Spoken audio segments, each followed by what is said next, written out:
Hello and welcome to the Day Plate, the show that teaches you how to cook for your special someone. Today we're cooking what I call Spanish Carbonara, and as you can see there's a lot of ingredients, so let's get started.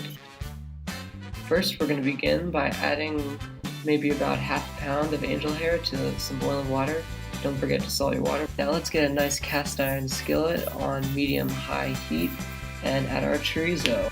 Break it on up like you would with any other chorizo recipe, and let's let that cook off while we prep our onion. Things are already looking tasty, my friends.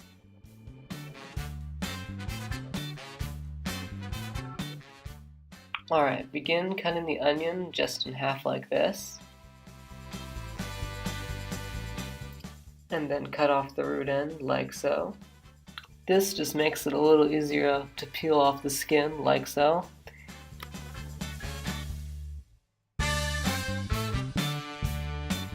Now, being careful as to not cut our fingers off, we're going to make a couple cuts just like so. Then like this. And finally like this. Look at those nice little pieces of onion. Beautiful. Alright, now we're going to back the heat off on our cast iron pan down to medium-low and add those onions to the pan. I removed my chorizo because I do not like burnt chorizo, and I added some Italian seasoning. Now let's slice 2 cloves of garlic like so, or however you prefer. I tend to like my garlic chunky, so that's how I like to do it. Alright, now let's prep our cilantro, wonderful, and some eggs. We're going to beat together 2 eggs like we would for scrambled eggs.